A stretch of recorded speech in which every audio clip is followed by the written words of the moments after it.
جی آپ کے سوال ہمارے جواب پوچھیں۔ السلام علیکم سر، میں عرفان کاکڑ اور میرا تعلق کراچی سے ہے۔ سر میرا سوال یہ ہے کہ جو سر ہے کیس کو زندہ کیا گیا ہے، جس طریقے سے ججز کے ریمارکس آ رہے ہیں اور وہ ججز جو بالکل ایسے ریمارکس دے ہی نہیں سکتے۔ میرا سوال ہے سر، کیا آپ یہ نہیں سمجھتے کہ جو اس کیس کو زندہ کیا گیا تاکہ 3-4 مہینے قوم کو اس کیس کے پیچھے مشغول کر کے اور میڈیا کو استعمال کر کے اب تو واقعی ایک انصاف مل رہی ہے، لیکن ایسا ہرگز نہیں ہوگا اور قوم بھی سمجھتی ہے کہ انصاف کہیں نہیں ملے گا، کیونکہ قوم کو کبھی ایسے واقعات میں انصاف نہیں ملا ہے۔ بہت سارے ایسے کمیشنز بنے ہیں اس میں انصاف نہیں ملا ہے۔ دیکھیں جی، یہ تو پتہ چلے گا جب اس کیس کے بارے میں 4 ہفتے کے بعد، 1 ہفتہ تو گزر گیا ہے تقریباً، کوئی رپورٹ سامنے آئے گی، کمیشن کیا تحقیقات کرے گا اور جج صاحبان اس معاملے کو کیسے اٹھاتے ہیں۔ جو ماضی میں تاریخ رہی ہے، اس تاریخ کے حوالے سے اگر آپ پوچھیں تو یہ کوئی بہت زیادہ خوشائند یا آپ کو اچھے پراسپیکٹس والا کیس نظر نہیں آتا۔ ریاست کی طرف سے جو بیانیہ بنایا گیا جب سے عدالت نے اس کو دوبارہ سے ٹیک اپ کیا، وہ بڑا واضح ہے۔ اس میں بتایا گیا جی کہ ہم نے جو دہشت گرد تھے ان کو پکڑ کے مار دیا ہے، ہم نے جو فیملیز تھیں ان کو وفاقی لیول کے اوپر، صوبائی لیول کے اوپر، فوج کے اپنے لیول کے اوپر ان کو ہم نے کمپنسیٹ بھی کر دیا ہے، ان کے تمام گریونسز ہم نے ایڈریس کر دیے ہیں۔ یعنی قصہ مختصر یہ کہ ریاست ہمیں بتا رہی ہے کہ اس کیس میں اب کسی قسم کی کوئی گنجائش نہیں ہے مزید کام کرنے کی۔ ایک بہت بڑی ٹریجڈی تھی، اس کو وہ ہوئی، اس کو ہم نے ٹیکل کر دیا ہے۔ تو اب کورٹ کے لیے جو بڑا ایشو سامنے آئے گا کہ جو والدین کے دوبارہ سے آپ نے انٹرسٹ جو ہے وہ ڈیولپ کر دی ہیں، توقعات ڈیولپ کر دی ہیں، ان کو آپ کیسے ٹیکل کریں گے؟ جو عدالت کے باہر جو والدین کی اسٹیٹمنٹس آپ نے سنی ہوگی، میں نے بھی چند ایک دیکھی، وہ دل کو دہلا دینے والی ہیں۔ وہ بالکل ویسے ہی اسٹیٹمنٹس ہیں جب یہ ٹریجڈی ہوئی تھی، اس کے بعد آپ کو سنائی دیتی ہوتی تھی۔ تو وہی زخم جو ہیں، ظاہر یہ تو مندمل ہو نہیں سکتے، زخم موجود ہیں، لیکن دوبارہ سے ان کو ان اے وے کوریدا گیا ہے۔ تو کوریدنے کے بعد اتنے گہرے زخموں کو آپ دوبارہ سے اس کے اوپر کیا ایسی مرہم رکھیں گے کہ یہ لوگ مطمئن ہو جائیں؟ کیونکہ عدالت نے جو ایشو ٹیک اپ کیا ہے اس کا تعلق دہشت گردوں کو سزا دینے سے نہیں ہے، اس کا تعلق ان فیصلہ ساز قوتوں کے نمائندگان کے احتساب سے ہے جس کے اوپر جو شہید کیے گئے بچے ہیں ان کے والدین فوکس کیے ہوئے ہیں۔ تو یہ دیکھنا یہ ہوگا کہ آنے والے دنوں میں عدالت اس کو کیسے ٹیک اپ کرتی ہے۔ لیکن جس طرح میں نے پہلے گزارش کی کہ کوئی بہت زیادہ بہت زیادہ پر امید نہیں ہوں، لیکن اللہ کرے میں غلط ثابت ہوں۔ میں تو مجھے بڑی خوشی ہوگی کہ میں اس معاملے پر غلط ثابت ہوں، کیونکہ کم از کم وہ پرانا قصہ جو ہے جو چلا آ رہا ہے، اتنے بڑے ٹریجڈی کے بعد، اتنی بڑے غم کے بعد، وہ کم از کم آپ کو ختم ہوتا ہوا نظر آئے گا۔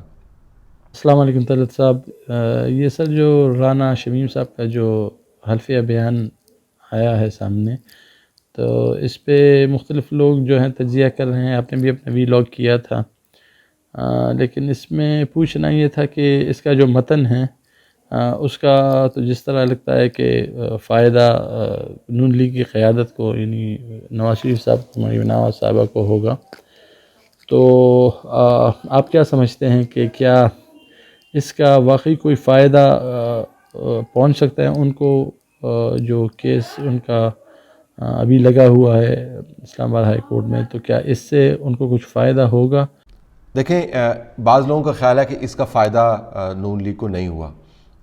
ان تجزیہ نگاروں کے مطابق نون لیگ کو فائدہ اس وجہ سے نہیں ہوا کہ یہ جو نوٹرائزیشن ہوئی ہے یہ ایک ہی جگہ سے ہوئی ہے۔ خیر اس کا تو جواب دے دیا گیا کہ وہ ایک ہی نوٹری ہے جہاں سے نوٹرائزیشن ہوتی ہے۔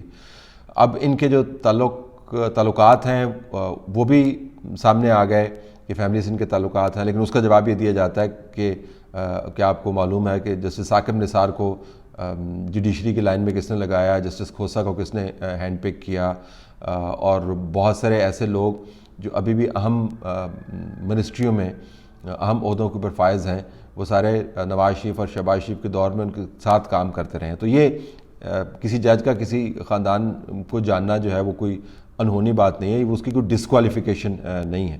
اس طرح تو جو اسلام آباد ہائی کورٹ میں جسٹس منیلا صاحب موجود ہیں، بہت قابل احترام ہیں، ان کا ایک باقاعدہ رول رہا ہے لائرز موومنٹ کے اندر، اور آپ کو پتہ ہے کہ لائرز موومنٹ کے بارے میں ریاست، اس وقت کی ریاست کے جو کرتا دھرتا تھے وہ کیا کہتے ہوتے تھے کہ اس کو کس نے فنڈ کیا وہ. تو آپ کسی خاص نظریے کے ساتھ یا کسی موومنٹ کے ساتھ اگر آپ منسلک رہے ہیں یا کسی خاندان کو آپ جانتے ہیں تو اس سے آپ کو پروفیشنل کنڈکٹ جو ہے متاثر نہیں ہوتا. یہ اس کا جواب دیا جا رہا ہے. میں آپ کو یہ نہیں کہہ رہا کہ میں اس کو ڈیفینڈ کر رہی ہوں، اس کا جواب دیا جا رہا ہے. آپ نے کہا کہ میرا تجزیہ کیا ہے، تو یہ جو دو پوائنٹ آف ویو ہیں کہ ایک جو کہتے ہیں ان کا فائدہ ہوا ہے، دوسرے کہتے ہیں ان کا فائدہ نہیں ہوا. یہ مزید تنازع آپ نے شروع کر دیا ہے. کورٹ جس سے آپ نے ریلیف لینا ہے اسی کورٹ کے بارے میں آپ ایسی باتیں کر رہے ہیں. میرا اپنا خیال یہ ہے کہ نون لیگ نے اس سے فائدہ حاصل کیا ہے. اس کی بنیادی وجہ یہ ہے کہ پاکستان میں جو انہوں نے بیانیہ بنایا تھا، لوگ ہمیشہ اس کے بارے میں کہتے ہیں کہ آپ کے پاس شواہد کیا ہیں.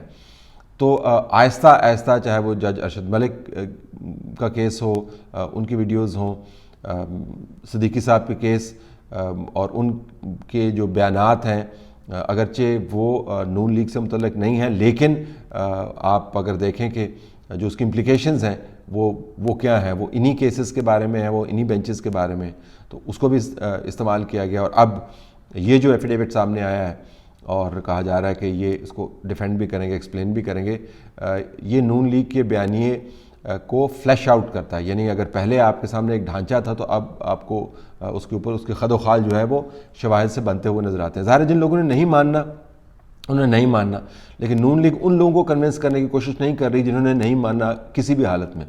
ان لوگوں کو کنونس کرنے کی کوشش کر رہی ہے جو ڈاؤٹ میں تھے، اپنے بیانیے کو مزید مضبوط بنا رہی ہے، اور ان لوگوں کو ری انشور کر رہی ہے جو ان کے ساتھ کھڑے ہوئے تھے کہ جی جو ہم آپ کو بتا رہے تھے اس میں جھوٹ نہیں تھا، وہ سچ تھا، اور یہ دیکھیں یہ نئے شواہد سامنے آ رہے ہیں. تو میرے خیال میں اس کا نون لیگ کو فائدہ زیادہ ہوا ہے اور نقصان کم.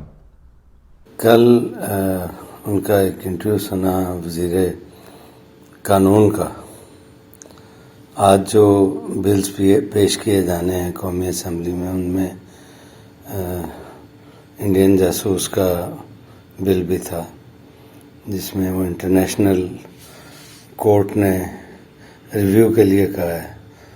تو انہوں نے کہا جی کہ ہم کورٹ انٹرنیشنل اچھے لوگ ہیں، انٹرنیشنل کورٹ کے پابند ہیں، ہمارے لیے یہ کرنا ضروری تھا، ہم کسی کو NRO نہیں دے رہے. اگر ہم نہ کرتے تو انڈیا ہم پہ سینکشنز لگوا سکتا تھا. انڈیا سب کچھ کر سکتا ہے، پاکستان یا پاکستان کے جن لوگوں کے پاس انتظامی امور ہیں جو مطلب وہ کچھ بھی نہیں کر سکتے. کشمیر میں جس طریقے سے انڈیا ظلم کر رہا ہے، اپنی مرضی کے قانون لا رہا ہے، اپنی مرضی کی پالیسیز چلا رہا ہے، پاکستان اس پہ کچھ نہیں کر سکتا. ایک جاسوس کے لیے انڈیا جو ہے نا پاکستان پہ سینکشنز لگا سکتا. آپ کی اس پہ کیا رائے ہے؟ مہربانی. جی، کلبھوشن یادو دیکھیں، اگر آپ ٹیکنیکلی اس کو ٹیک اپ کریں تو بالکل درست ہے. بین الاقوامی طور پر ہمارے لیے کمپلشن ہے، ہم نے اس کو ایڈریس کرنا ہے. یہ نہیں ہے کہ ہمارے پاس آپشن نہیں ہے، آپشن آپ ایکسرسائز کر سکتے ہیں. اگر آپ اس کے اوپر سٹینڈ لے لیں کہ جی ہم نے ایک پوائنٹ آف ویو اپنایا ہوا ہے، اور کلبھوشن یادو جیسے لوگ ہیں جنہوں نے پاکستان کے اندر فساد کھڑا کیا اور پاکستانیوں کی جانوں کے جانے کا باعث بنے، وہ کسی قسم کے رحم کا مستحق نہیں، اور ہم ان کو اپنے قانون کے مطابق سزا دیں گے. تو بین الاقوامی قانون جو ہے وہ آپ کو گدی سے نہیں پکڑ لے گا، یا آپ کی ٹانگ نہیں کھینچ دے گا، یا آپ کے اوپر کوئی بہت بڑی سینکشنز نہیں لگا دے گا. اس کے امپلیکیشنز ہوں گے، لیکن ایسے امپلیکیشنز نہیں ہیں جو آپ کو بالکل جو ہے وہ بے یار و مددگار بین الاقوامی طور پر آپ کو چھوڑ دیں. اب ہم نے چونکہ وہ آپشن ایکسرسائز نہیں کی، لہٰذا اب بین الاقوامی قانون کے رستے کے اوپر ہم چلنے لگ گئے. تو اب اس رستے کے اوپر چلنے کے بعد ہمارے پاس آپشنز کم رہیں گی. تو ایک تو یہ یاد رکھیے گا جو اسٹریٹجک ڈیسیژن ہے، بڑا جو فیصلہ ہے، وہ ہم نے یہ کیا تھا کہ ہم نے یہ بین الاقوامی قانون کے رستے پہ چلنا ہے، اور اس کے پھر ظاہر آگے نتائج نکلیں گے. جس کی وجہ سے جو کنٹروورسی جو پھیل رہی ہے، اس کی وجہ یہ نہیں ہے کہ ہم نے آپشن کی ایکسرسائز کی. اس کی وجہ یہ ہے کہ ہم نے کلبھوشن یادو کو پچھلی حکومتوں اور پچھلے دور میں بطور درے کے طور پر استعمال کیا. ہم نے کلبھوشن یادو کو نون لیگ کی حکومت کو امبیرس کرنے کے لیے استعمال کیا، اس کے نام کو استعمال کرتے ہوئے ہم نے یہ نعرہ بنایا کہ جو مودی کا یار ہے وہ غدار ہے غدار ہے، تو ہم نے کلبھوشن یادو کو ایک سیاسی مہرے کے طور پر استعمال کیا، چالیں چلی درے کے طور پر استعمال کیا، دوسرے اپنے جو مخالفین ان کے اوپر زخم ہم نے لگائے۔ تو اب وہی کلبھوشن یادو جو ہے، جب اس کو آپ ایک جلدی سے کی گئی قانون سازی کے ذریعے وہ سہولت فراہم کرتے ہیں جو بہت سارے جس کے متمنی بہت سارے پاکستان کے اندر اپنے لوگ ہیں کہ جی ہمیں بھی جلدی سے انصاف ملے، ہمیں بھی کوئی وکیل کرا کے دے، ہمارے لیے بھی ریاست دینے کی کوشش کرے، تب کنٹروورسی اٹھتی ہے۔ تو اگر آپ نے پہلے کلبھوشن یادو کے بارے میں وہ معیار نہ مقرر کیا ہوتا ہے اور یہ توقع نہ بلڈ کی ہوتی کہ ہم آئیں گے تو ہم اس کو الٹا لٹکا دیں گے، تو آج یہ کنٹروورسی نہ پھیل رہی ہوتی۔ السلام علیکم، طلعت حسین صاحب، ارشد اقبال فرام کرک۔ عوام نے پی ٹی آئی کو بھی آزما لیا ہے، عوام نے نون اور مسلم لیگ نون اور پی پی پی کے ادوار بھی دیکھے ہیں، اور اس پی ٹی آئی کے دور میں ان کی منافقانہ اپوزیشن کی سیاست بھی دیکھ لی ہیں۔ سر، اگر انتخابات ہوئے تو ان بے بس اور لاچار عوام کے پاس آپشن کیا ہوگا سر؟ کس کو مطلب ہے کہ وہ کس کو منتخب کریں گے؟ کیونکہ جس طرح کی سیاست یہ ہمارے اپوزیشن والے کر رہے ہیں، جس طرح مقتدر طبقوں کے ساتھ یہ کمپرومائز کر کے آ رہے ہیں، تو سوال یہ اٹھتا ہے کہ کیا وہ اس پوزیشن میں ہوں گے کہ وہ کچھ ڈیلیور کر سکیں گے؟ دیکھیں، میں تو اس میں آزمانے کی کیا بات ہے۔ دیکھیں، ووٹر کی پریفرنس جو ہے نا آپ کو دیکھنی چاہیے، آپ کو شفاف انتخابات کے اندر ووٹر کی پریفرنس دیکھنی چاہیے۔ بہت سارے لوگ ہیں وہ آپ کے میرے تجزیے سے اتفاق نہیں کریں گے، وہ یہ نہیں کہیں گے کہ جی ہم نے آزما کے دیکھ لیا، وہ کہہ رہے ہیں ہم دوبارہ ان کو ووٹ دے کے پاور کے اندر لے کے آنا۔ ہمارا خیال ہے کہ انہوں نے بہترین کام کیا۔ یہ ہر پارٹی کے جو کارکنان ہیں یا ان کے ووٹرز ہیں، ان کا خیال ہے کہ ہم نے ان کو صحیح طریقے سے نہیں آزمایا۔ اچھا، یہ آزمانے کے بعد یہ کوئی ڈسکارڈ کرنے والی بات تو نہیں ہے جی کہ آپ نے ماچس کی تیلی جلائی، وہ نہیں جلی تو آپ کو ماچس کی ڈبیا پسند نہیں آ گئی تو آپ نے اس کو ٹریش کین میں ڈال کے نئی ماچس کی ڈبیا لے لی۔ یہ تو ایک آن گوئنگ پروسیس ہے۔ سیاسی جماعتوں کو تبدیل ہونا چاہیے، اندرونی طور پر مزید جمہوریت آنی چاہیے، نئی قیادت سامنے آنی چاہیے، اپنی جگہ پر درست ہے، لیکن آپ جو 100 کروڑ ووٹ لے کے آتے ہیں ان کو آپ یہ نہیں کہہ سکتے کہ ہم نے آزما لیا اور آپ نے کام نہیں کیا اور ہم آپ کو رد کر رہے ہیں۔ پولیٹیکل جماعتیں جو ہیں وہ 100 سال تک آزمائی جاتی ہیں، اس کے بعد بھی لوگ ان کو رد نہیں کرتے، ڈیمانڈز بدلتی رہتی ہیں، اور کوئی طریقہ کار نہیں ہے جمہوریت کو چلانے کا۔ تو اب ایشو یہ نہیں ہے کہ پی ٹی آئی کو آزما لیا، پی ٹی آئی اچھے طریقے سے آزمائی جاتی ہے اگر 2018 کے انتخابات کے اندر وہ کنٹروورسی نہ ہوتی جو بنی۔ لیکن چونکہ خیال یہ ہے کہ یہ کھڑکیوں سے اور ادھر ادھر سے لائے گئے ہیں، ووٹ بینک ان کا اپنا ہے لیکن اتنا نہیں ہے جتنی ان کو طاقت ملی ہے، تو ان کو جوڑ جاڑ کر کھڑا کیا گیا۔ تو اس وجہ سے ان سے جو توقعات ہیں جب وہ پوری نہیں ہوتی تو پھر لوگ کہتے ہیں جی کہ آپ لوگ جو ہیں وہ تو اسٹیبلشمنٹ کے نمائندہ بھی تھے، اس کے باوجود آپ نے ڈیلیور نہیں کیا، تو تب لوگوں کی جو مایوسیاں وہ زیادہ بڑھتی ہیں۔ ویسے تو عام انتخابات ہونے چاہیے، اگر لوگوں کو پسند نہیں ہے تو وہ پھر تجزیے کے ذریعے رد نہیں ان کو کیا جا سکے، ووٹوں کے ذریعے ان کو رد کرنا ہوگا۔ رضی چودھری بول رہا ہوں، فورٹ عباس ڈسٹرکٹ بھاول نگر، پنجاب سے۔ سر، میرا سوال یہ ہے کہ نون لیگ جو آج تک ووٹ کو عزت دو اور سول سپرمیسی کا بیانیہ جو ہے وہ لے کے چل رہی تھی، تو آج کل جو سننے میں آ رہا ہے کہ ان کی کوئی یقین دہانی کروائی گئی ہے یا ان کو کوئی ڈیل ہو گئی ہے، یا موجودہ جو سلیکٹڈ رجیم ہے اس کے سر سے اسٹیبلشمنٹ نے ہاتھ اٹھا لیا ہے، ان کے لیے جو چیزیں مینیج کرتے تھے وہ اب نہیں کرتے۔ تو سوال میرا یہ ہے کہ کیا نون لیگ پھر سے اسی دروازے سے اور وہیں سے سلیکٹ ہو کے آنا چاہ رہی ہے، یا ان کو کوئی ایسی یقین دہانی کرائی گئی ہے کہ اسٹیبلشمنٹ جو ہے وہ نیوٹرل رہے گی اور کوئی مداخلت نہیں کرے گی؟ چونکہ آپ باخبر صحافی ہیں اس لیے آپ کو علم ہوگا، اگر آپ کے پاس ایسی کوئی خبر نہیں ہے تو اپنی رائے دیجیے گا کہ آپ کو کیا لگتا ہے یہ کیا ہے؟ دیکھیں، اپوزیشن کے جو رنگ ہیں اس میں بھی آپ کو کافی تنازع نظر آتا ہے، اور وہ تنازع یہ ہے کہ آپ کا رنگ ہے کیا۔ آپ نے مزاحمت کا رنگ اپنایا ہے، آپ نے مفاہمت کا رنگ اپنایا ہے، آپ نے اندر خانے ڈیل کا رنگ اپنایا ہے، یہ کون سا رنگ ہے جس کے اندر آپ رنگے ہوئے؟ تو جب تک اپوزیشن مختلف رنگوں کے ساتھ لوگوں کے سامنے آتی رہے گی تو اس قسم کے سوال آپ کرتے رہیں گے. ایک تو یہ. دوسرا ساتھ یہ بھی ذہن میں رکھیں کہ، اور میں پہلے ایک اسٹیج میں بات کر چکا ہوں، یہ مانتے ہوئے کہ اپوزیشن کی خامیاں کیا ہیں، یہ مانتے ہوئے کہ وہ کتنے غیر مؤثر انداز سے انہوں نے اپوزیشن کی ہے اور زیادہ بہتر طریقے سے وہ کیس اپنا لڑ سکتے تھے، جب ریاست اور حکومت مل کر یہ فیصلہ کر لیں کہ ہم نے کسی کا ناطقہ بند کرنا ہے تو وہ ناطقہ بند کر دیتے ہیں. بہت مشکل سے جو ہے نا آپ پھر سپیس گین کر پاتے ہیں. تو اسٹیبلشمنٹ نیوٹرل اگر نہیں رہے گی تو فرینکلی پاکستان کا بیڑا پار نہیں ہوگا. بیچ مجھدار ہم گھومتے رہیں گے اور وقت ضائع کرتے رہیں گے اور تباہی ہوتی رہے گی. میرے خیال میں اسٹیبلشمنٹ کی نیوٹرلٹی جو ہے وہ ان کے موڈ پر منحصر نہیں ہے کہ آج ان کا موڈ اچھا تو انہوں نے نیوٹرل ہو جانا ہے. یہ ایک کمپلشن بن گئی ہے جس کو اپنائے بغیر پاکستان صحیح طریقے سے نہیں آپ چلا سکتے، گورن نہیں کر سکتے. السلام علیکم. طلعت حسین صاحب، میں سعودی عرب سے ڈاکٹر طلعت شریف بول رہا ہوں.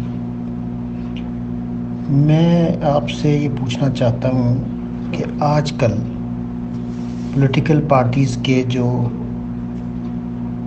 سرکردہ لوگ ہیں، مثلاً شہباز شریف صاحب ہیں، بلاول زرداری ہیں، یا اور اس طرح کے جو لوگ ہیں، وہ اسٹیبلشمنٹ سے رابطہ کر رہے ہیں تاکہ متوقع وزیر اعظم کی لسٹ میں ان کا نام شامل کیا جائے. میرا سوال یہ ہے، کل کو اگر ان میں سے کوئی وزیر اعظم بن جاتا ہے تو اس کی پوزیشن کیا ہوگی؟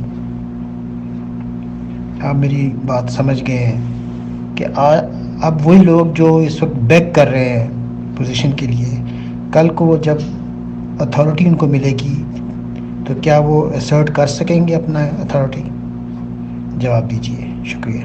جی بالکل، یہ درست بات ہے کہ آپ کس طریقے سے، پچھلے سوال کے تسلسل میں ہی میں اس کا جواب دے دیتا ہوں کہ آپ کس طریقے سے طاقت کے اندر آئے ہیں. اگر آپ وہی کمپرومائزز کر کے آئے ہیں جو موجودہ حکومت کے نمائندگان کر کے آئے تھے، پھر آپ میں اور ان میں فرق کیا ہوگا. تو کس طریقے سے آپ طاقت میں آتے ہیں، کس وقت آپ طاقت میں آتے ہیں، اور کن ڈیلز کر کے یا ان کو ایوائڈ کر کے آپ طاقت میں آتے ہیں، وہ ڈیفائن کرے گا کہ آپ کے پاس کام کرنے کا سکوپ کیا ہے. اگر ایسے ہی آنا ہے تو پھر ایسے ہی حالات ہوں گے جیسے موجودہ حکومت کے ہیں، یا شاید اس سے بھی برے.